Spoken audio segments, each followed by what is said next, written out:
오늘 아침 우리에게 주시는 하나님 말씀은 이사야 66장 15절로 24절의 말씀입니다.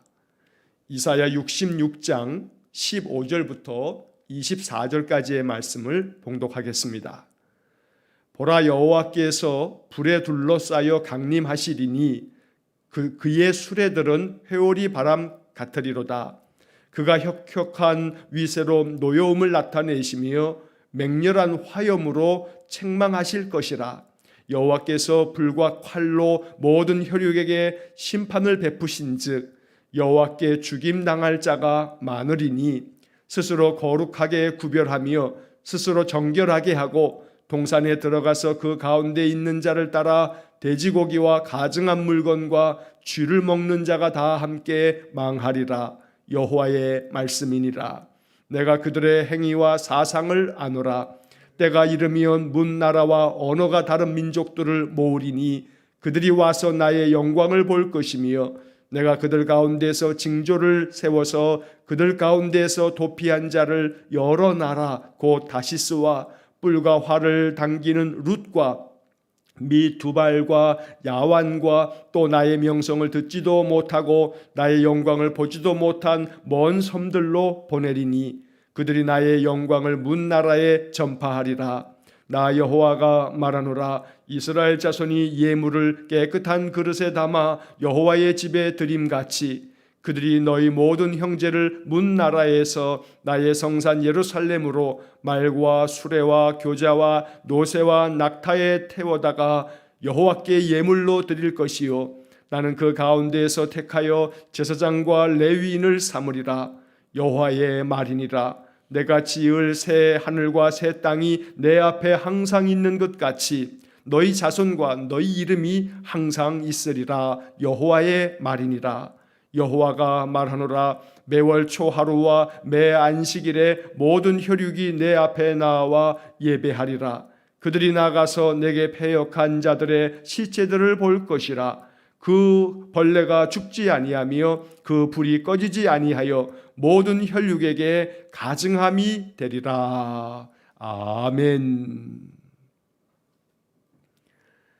자, 어제에 이어서 오늘도 이사야 66장의 이제 남은 부분을 함께 읽었습니다. 이사야 66장 15절로 24절의 말씀, 이제 오늘 본문의 말씀으로 이사야서가 이제 끝나게 됩니다. 우리가 작년에 이사야 1장부터 39장까지의 말씀을 매일 성경의 본문의 순서에 따라서 묵상을 하였고, 또 올해 지난 7월과 또 8월 오늘까지 이사야 40장부터 66장까지의 말씀을 우리가 이렇게 아침마다 묵상하면서 선지자를 통해서 주시는 그런 말씀을 마음 깊이 또 우리가 간직하고 이 말씀에 또 순종하며 또 이사야서를 통해서 약속하신 하나님의 말씀이 우리 삶 속에 이루어지기를 또 기도하면서 우리의 삶을 살아야겠습니다.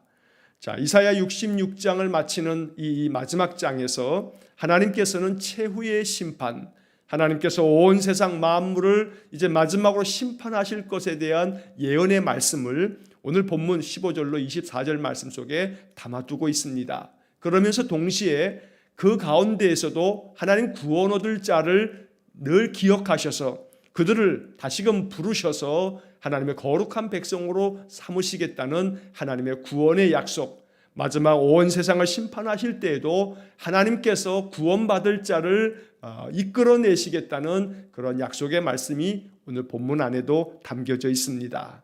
자, 이제 구절마다 그 말씀의 뜻을 우리가 음미하면서 말씀을 묵상하겠습니다.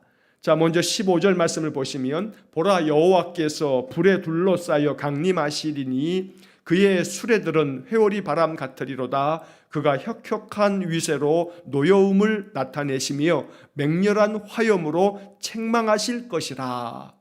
하나님께서 장차 이 세상 모든 만물을 심판하실 때 불에 둘러싸여서 강림하시겠다.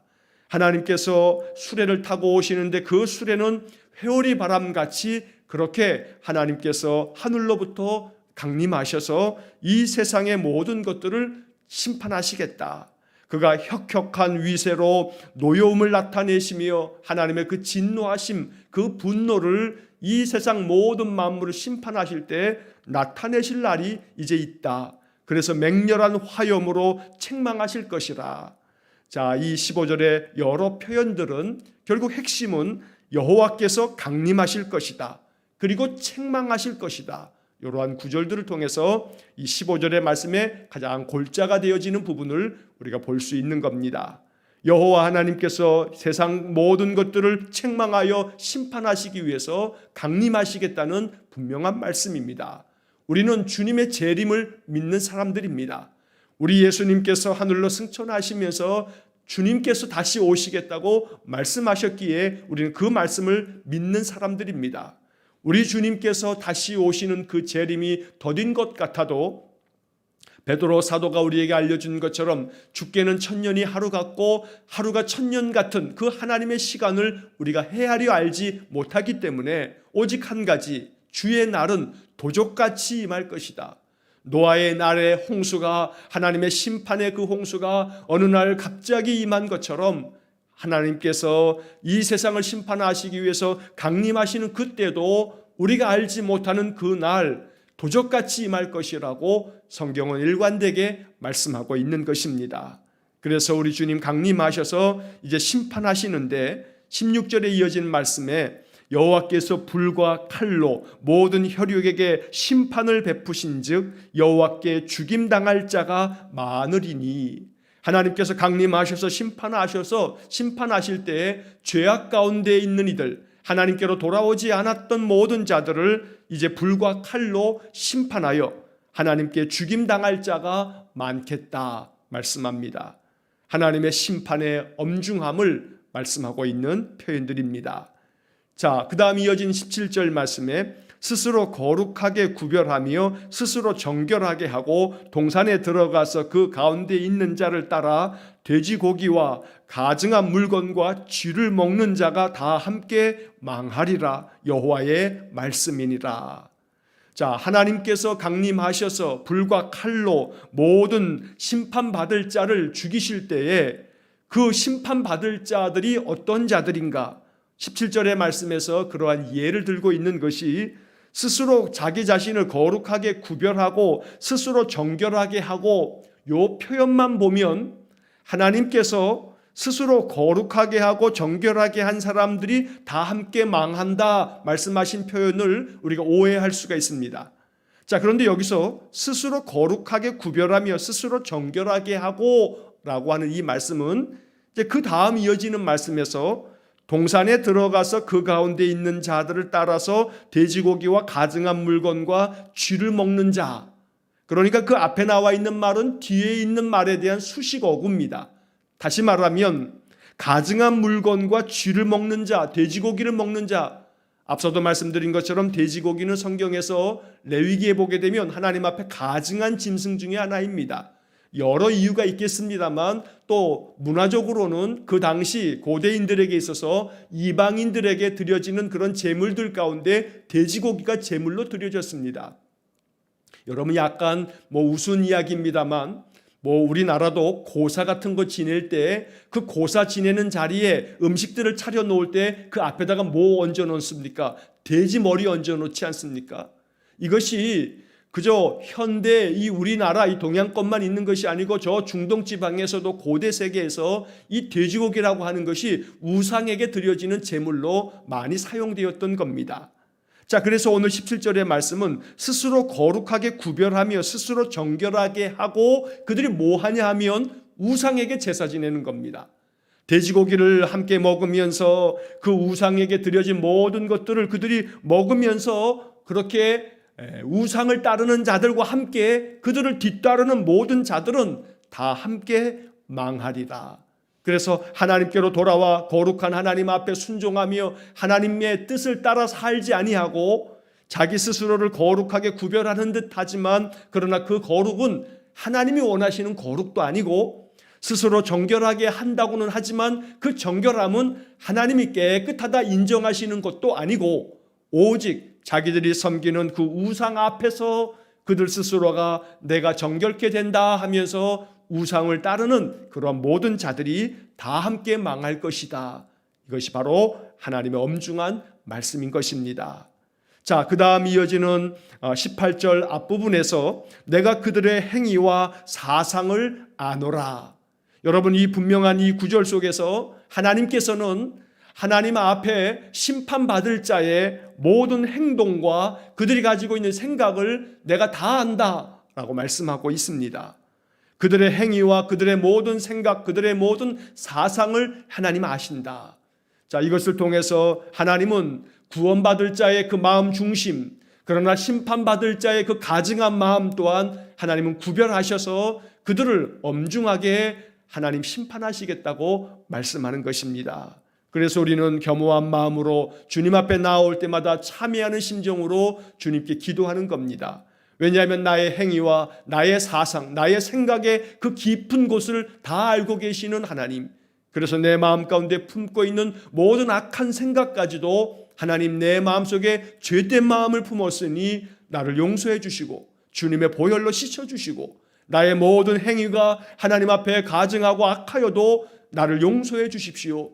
늘 이렇게 기도하면서 주님께 나와 예배하는 겁니다. 그리할 때에 하나님의 은혜가 임할 것입니다.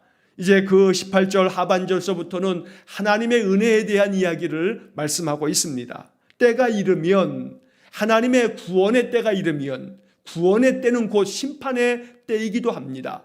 하나님께서 세상을 구원하시는 그날 하나님은 구원받을 자는 구원하시지만 멸망받을 자는 심판하신다고 말씀하고 있습니다. 그래서 때가 이르면, 이 구절이 참 중요한 겁니다. 하나님의 때가 이르면, 하나님께서 세상 모든 자들을 구원하실 그 때가 이르면 문나라와 언어가 다른 민족들을 모으리니 그들이 와서 나의 영광을 볼 것이며, 19절 내가 그들 가운데서 징조를 세워서 그들 가운데서 도피한 자를 여러 나라 곧 다시스와 뿔과 활을 당기는 룻과 및 두발과 야완과 또 나의 명성을 듣지도 못하고 나의 영광을 보지도 못한 먼 섬들로 보내리니 그들이 나의 영광을 문나라에 전파하리라. 자, 이 18절과 19절의 말씀을 우리가 이렇게 찬찬히 읽어가면서 그 의미를 묵상해야겠습니다. 자, 이 18절의 하반절에서 때가 이르면 문나라와 언어가 다른 민족들, 여러 모든 나라와 언어가 다른 모든 민족들을 모으리니, 자, 이 18절의 구절에서 주어는 맨 앞에 있는 내가입니다. 여호와 하나님을 말합니다. 내가 그들의 행위와 사상을 안다. 자, 그래서 내가 때가 이르면 모든 나라와 언어가 다른 모든 민족들을 모으겠다. 자, 여기 모으리니 라고 하는 이 단어가 이 18절 9절에서 참 중요한 그런 단어입니다. 하나님께서 모든 나라, 모든 민족들 가운데서 그들을 모으겠다. 자, 모아서 그들이 와서 나의 영광을 볼 것이다. 여기서 그들은 구원받을 백성들을 말하는 겁니다. 하나님의 뜻을 따라 순종하며 우상들을 다 척결하고 다 배제하고 오직 하나님 말씀 따라 살아가는 그러한 사람들, 그러한 모든 사람들은 모든 나라와 언어가 다른 모든 민족들 가운데에서 하나님 모으시겠다고 말하는 겁니다. 사실 이 18절의 이 구절은 이스라엘 사람들은 그렇게 썩 좋아하는 구절이 아닙니다. 왜냐하면 하나님께서 택하신 민족은 오직 이스라엘 민족밖에 없다 생각하는 선민의식에 쌓여있는 이스라엘 사람들에게 이 18절 하반절의 구절은 문나라와 언어가 다른 모든 민족들을 하나님이 모으신다는 것은, 그래서 그들에게 하나님의 영광을 보여주겠다는 것은 이방인들에게도 구원이 있다라고 하는 말씀을 의미하고 있기 때문에 이스라엘 사람들은 이 구절을 썩 좋아하지 않습니다. 하지만 이것은 우리에게 참 복음이 됩니다. 하나님은 이스라엘 사람들만 구원하시는 것이 아니고 문나라와 언어가 다른 민족들을 하나님 모으셔서 하나님의 영광을 보여주는 것입니다.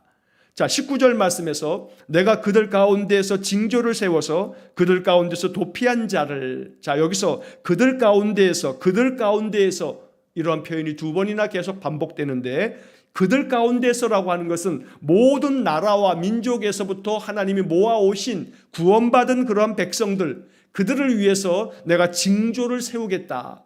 여기 징조라고 하고 징조를 세우겠다라고 하는 이 말은 여러 가지로 해석이 되어집니다.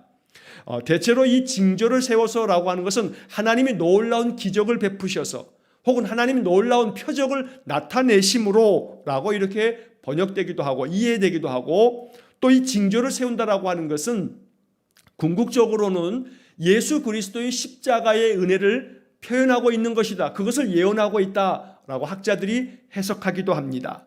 하나님께서 모든 나라와 민족들을 다 모으시는데 그들을 위해서 하나님의 십자가를 세워서 십자가의 예수님의 구원의 은혜를 그들 가운데서 나타내시겠다는 의미로 이 구절이 해석되는 겁니다. 자, 그래서 그들 가운데서 도피한 자를, 여기 도피한 자라고 하는 이 표현을 세번역 성경에서는 살아남은 자들을 이렇게 번역했고, 쉬운 성경에서는 구원받은 사람들을 이렇게 번역했습니다. 세번역이나 쉬운 성경의 번역으로 읽을 때 이 의미가 좀 더 이해하기가 쉽습니다. 하나님께서 세상 모든 나라로부터 다 불러 모은 구원받을 사람들, 그들을 위해서 하나님이 징조를 세워서 예수 그리스도의 십자가의 보혈을 통해서 그들 구원 얻게 하실 때에 그 모든 사람들 가운데서 살아남은 자들, 구원받은 사람들을 이제 하나님께서 다시금 보내시겠다 말씀합니다. 그래서 오늘 이 19절의 마지막 부분에 보게 되면 먼 섬들로 보내리니 그들이 나의 영광을 문 나라에 전파하리라. 하나님의 거룩한 십자가의 그 구원의 은혜를 이제 통해서 구원받은 자들을 이제 하나님께서 다시금 여러 나라 모든 백성들에게 그들을 보내서 그들로 하여금 다시금 하나님의 영광 가운데 오도록 나의 영광을 문 나라에 전파하겠다. 자, 여기 중간에 보게 되면 이렇게 하나님께서 구원받은 사람들을 여러 나라에 보내리니 라고 말씀하는데 그 중간에 여러 나라의 이름이 나옵니다.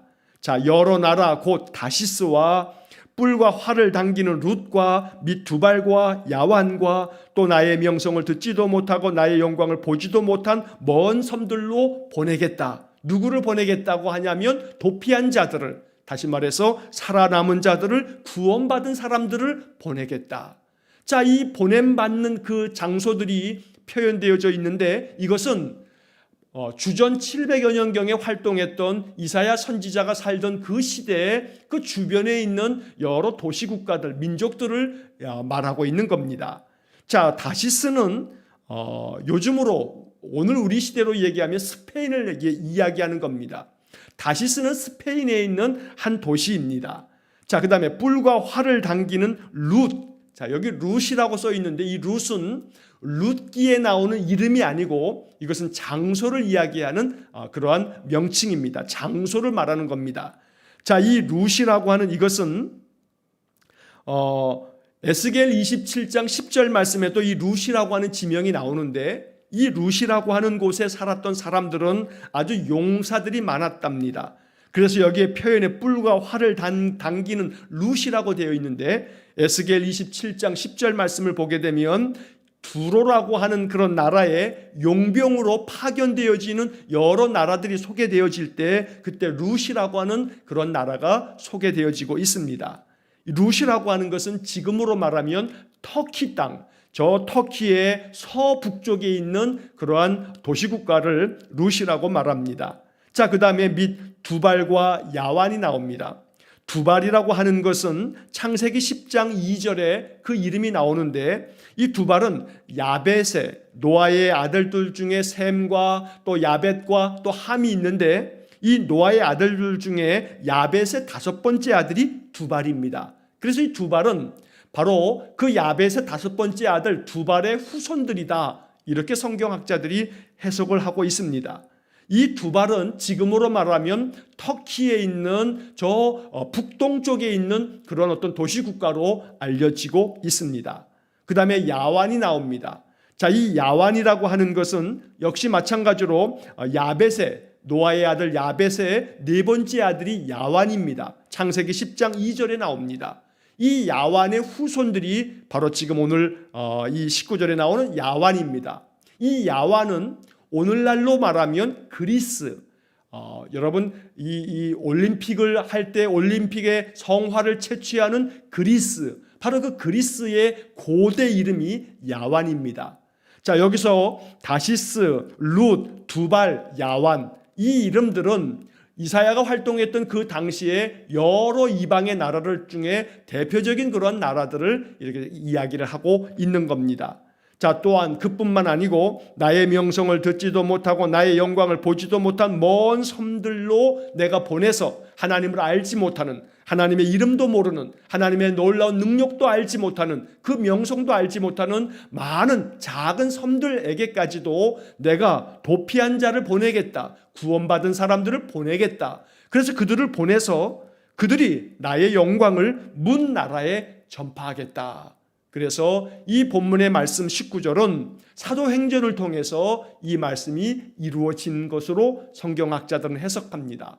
사도행전을 보게 되면 예수님 승천하시고 난 후에 이제 교회가 시작되어지고 그 교회는 박해로 말미암아 흩어지면서 많은 사도와 그리스도의 제자들이 흩어져서 모든 나라, 많은 나라에 흩어져 하나님의 복음, 그리스도의 복음을 전파하였던 것이 사도행전의 기록입니다. 자, 그래서 오늘 이 19절의 말씀은 바로 사도행전을 통해서 이루어지고 그 이후에 교회의 역사들을 통해서 하나님의 영광이 모든 나라에 전파되어지는 그러한 것으로 이 말씀이 해석되어지는 겁니다. 자, 그 다음에 이어지는 20절 말씀, 나 여호와가 말하노라 이스라엘 자손이 예물을 깨끗한 그릇에 담아 여호와의 집에 드림같이 그들이 너희 모든 형제를 문 나라에서 나의 성산 예루살렘으로 말과 수레와 교자와 노새와 낙타에 태워다가 여호와께 예물로 드릴 것이요. 자, 여기서 20절의 말씀은 이스라엘 자손이 예물을 깨끗한 그릇에 담아서 여호와의 집에 드리는 것처럼, 자, 이렇게 표현되어 있습니다.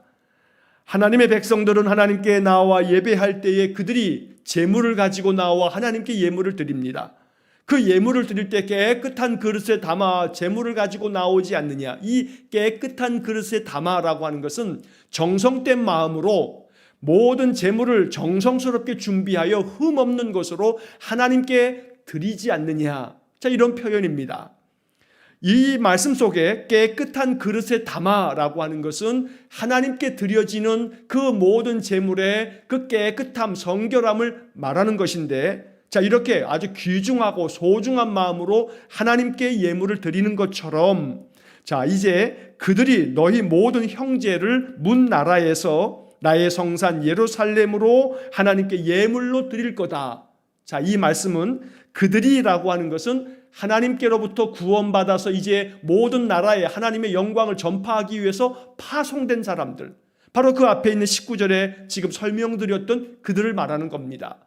이렇게 파송된 사람들이 너희 모든 형제를, 그 파송되어진 모든 섬들과 모든 나라들, 다시스와 룻과 두발과 또 두발과 야완과 모든 나라들에 가서 흩어져서 하나님의 영광을 전파함으로써 하나님의 거룩한 백성이 된 사람들을 이제 하나님의 집으로 데리고 나온다는 겁니다.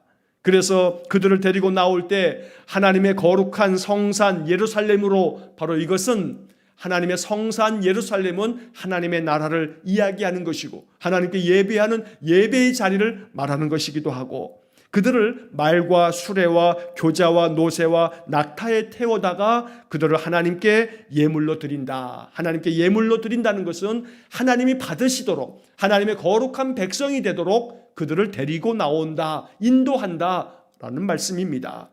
여기 말과 수레와 교자라고 하는 것은 가마를 뜻합니다. 가마를 태워가지고 나오는 겁니다. 또 먼 곳에서는 노새와 낙타를 태워서 이들을 하나님께로 인도한다. 그래서 오늘 본문의 말씀 20절의 말씀은 하나님께로부터 파송되어진 많은 이들이 온 나라에 가서 하나님의 영광을 전파함으로 거기서 구원받을 자들을 이제 건져내어서 그들을 하나님의 성산 예루살렘으로 데리고 나온다. 그래서 하나님 앞에 참으로 깨끗한 그릇에 담아 하나님께 예물로 드린다. 즉 그들을 하나님의 거룩한 백성으로 만들어서 하나님 나라에 들어가도록 그렇게 만든다. 이러한 의미를 이 20절의 말씀이 담고 있는 겁니다. 자, 그 다음에 이어지는 21절의 말씀, 나는 그 가운데에서 택하여 제사장과 레위인을 삼으리라 여호와의 말이니라. 이렇게 하나님께서 택한 모든 백성들 가운데서 하나님께서 제사장과 레위인을 삼아서 하나님 섬기도록, 하나님께 예배하도록 그들을 삼겠다. 그래서 여기서 제사장과 레위인이라고 하는 것은 이렇게 구원받은 자들 가운데서 하나님은 또 제사장과 레위인을 그들을 만들어서 그들로 하여금 하나님 앞에 중심을 다하여 하나님 섬기는 자들을 삼겠다라고 말하고 있는 것입니다. 자, 그 다음에 이어지는 22절의 말씀은 이렇게 세상 모든 민족과 나라를 통해서 구원받을 자들을 모으시고 또 그들을 파송해서 각기 흩어져 세상 모든 곳에 전파하여 하나님의 구원받을 모든 백성들을 하나님이 이제 거두어 들이신 후에 이제 내가 지을 새 하늘과 새 땅이 내 앞에 항상 있는 것 같이 너희 자손과 너희 이름이 항상 있으리라 여호와의 말이니라. 자, 이 22절의 말씀이 이제 종국에 가서 결과적으로 하나님의 거룩한 나라, 새 하늘과 새 땅, 하나님 나라 천국을 말씀하고 있습니다. 그래서 새 하늘과 새 땅이 항상 내 앞에 있는 것처럼 너희 자손과 너희의 모든 이름이 항상 내 앞에 있다 말씀하고 있습니다. 이것이 우리에게 복음이 됩니다. 하나님께서 세상 모든 나라와 민족 가운데서 구원받을 자를 택하여 그들을 불러서 그들을 마치 말과 수레와 가마와 또 노새와 낙타를 태워다가 이끌어가서 그들을 인도하여 하나님의 나라, 하나님의 그 거룩한 성 예루살렘으로 그들을 다 불러 모아서 이제 하나님의 나라를 이루시는 그 새 하늘과 새 땅을 펼쳐 보여 주신 예언의 말씀인 것입니다. 자, 그 다음에 이어지는 23절의 말씀, 여호와가 말하노라 매월 초하루와 매 안식일에 모든 혈육이 내 앞에 나와 예배하리라. 매월 초하루 그리고 매 안식일마다 이제 하나님께 나와 예배하는 모든 백성들이 하나님 앞에 경건한 마음으로 중심을 다하여 내 앞에 나와 예배하리라. 오늘 이 23절의 말씀과 같이 이 23절의 말씀이 우리를 통해서 이루어지기를 간절히 축원합니다. 매월 초하루라고 하는 것은 구약 성경에 월삭이라고 표현되어져 있는 단어들을 종종 봅니다. 월삭이라고 하는 말 자체가 매월 초하루라고 하는 그런 말입니다. 그래서 오늘날에도 어떠한 교회들은 월삭 예배 혹은 월삭 기도회 이런 것들을 하는 교회들이 있습니다. 이 매월 초하루라고 하는 것은 한 달의 삶의 첫날, 다시 말하면 내가 이 한 달을 살아가는 동안에 이 한 달 모든 날들을 하나님 의지하며 살겠습니다 라고 하는 마음 중심을 말하는 겁니다. 매 안식일이라고 하는 것은 일주일의 첫날이 바로 안식일입니다. 안식일부터 한 주간이 시작됩니다. 우리 그리스도인들에게는 주일, 거룩한 주님이 부활하신 날, 바로 그 주일이 한 주간의 시작입니다. 여러분 달력을 보더라도 달력의 첫날은 주일로부터 시작이 됩니다. 그래서 이 말은 내가 이 한 주간 동안 오직 주님 앞에 예배함으로써 이 한 주를 주님과 함께 동행하겠습니다 라는 의미를 갖는 겁니다. 우리가 아침마다 이렇게 예배하며 기도합니다. 오늘 한 날도 이렇게 예배로 시작하게 하신 하나님 감사합니다. 기도하면서 하루를 시작합니다. 매월 초하루 매 안식일이라고 하는 것은 결국 매월 매주 그 첫 시간, 첫날을 하나님께 나와 예배하는 거룩한 백성들이 이제 가득할 것임을 말씀하는 겁니다. 오늘 우리의 삶이 이와 같기를 축원합니다. 하루하루의 삶의 첫 시각을 주님께 드리고 하나님과 함께 동행하면서 인생을 살고 또한 나의 모든 삶을 하나님께 나와 예배하는 예배자의 삶으로 내 인생을 살아갈 줄 아는 귀하고 복된 믿음의 사람들 되시기를 간절히 축원합니다. 마지막 24절의 말씀에서 이제 결론적으로 그들이 나아가서 내게 패역한 자들의 시체들을 볼 것이라. 그 벌레가 죽지 아니하며 그 불이 꺼지지 아니하여 모든 혈육에게 가증함이 되리라. 하나님의 구원받은 백성들이 나아가 봤더니 하나님을 거역했던 모든 자들이 시체들을 보게 될 거다. 하나님의 심판이 이루어지는 것을 보게 될 것이다. 그런데 그 심판이 얼마나 참으로 극심한지 소름이 돋을 만큼 벌레들이 죽지 않는다라고 하는 것은 이렇게 하나님의 심판을 받아서 죽은 자들을 벌레들이 뜯어먹는데 그 벌레가 죽지 않고 그들을 태워버리는데 그 불이 꺼지지 않는다. 이렇게 하나님의 심판이 아주 참혹하게 모든 세상들을 멸하실 것이라고 말씀하는 것입니다. 맨 마지막 표현에 모든 혈육에게 가증함이 되리라. 모든 사람이 그것들을 보면서 소름이 끼칠 것이다. 이렇게 세번역 성경에 번역되어 있습니다. 하나님의 심판이 이렇게 아주 냉엄하게 아주 엄중하게 이루어질 것을 말씀하면서 이사야서가 끝나게 됩니다. 이사야서를 마치면서 이제 한 가지 우리가 마지막으로 정리하고자 하는 것은 이사야라고 하는 이름의 뜻입니다. 이사야라고 하는 이름의 뜻은 여호와는 구원이시다라고 하는 뜻입니다. 이사야, 여호와는 구원이시다. 바로 그 이름 자체에서 이사야서 전체의 핵심 주제를 발견하게 됩니다. 하나님은 우리의 구원이십니다. 우리를 건져내셔서 우리에게 영원한 복을 주시는 하나님이십니다. 그러므로 나의 인생의 삶, 여호와는 나의 구원이시다. 여호와께서 나의 모든 삶을 건져내시는 구원자 되신다. 이사야, 이 이름을 고백하면서 날마다 하나님 베푸신 구원의 은혜를 더욱 풍성하게 누리며 살아가시기를 주의 이름으로 간절히 축원합니다. 기도하겠습니다. 거룩하신 하나님, 이렇게 한 달 반 동안의 이사야 40장부터 66장까지 이 회복의 말씀, 구원의 말씀을 읽게 하셔서 감사합니다. 우리의 인생의 구원자 되신 하나님, 이사야라는 이름처럼 여호와는 우리의 구원자이십니다.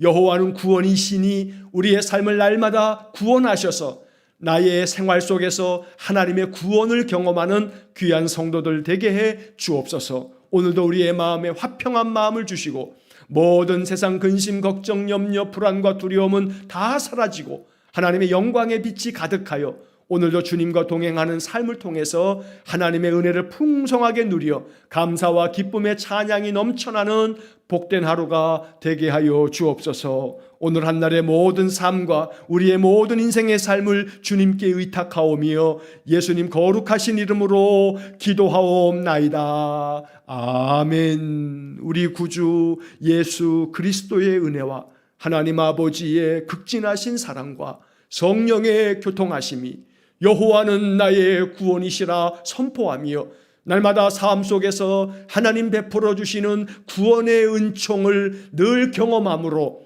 오직 찬양과 영광을 하나님께 돌리며 감사와 기쁨 충만한 삶을 살아가기를 소원하는 머리 숙인 귀한 성도들 위해와 저들 가정과 온 가족들 위해 우리 성도들의 모든 삶 속에 이제로부터 영원토록 함께 하시길 간절히 축원하옵나이다.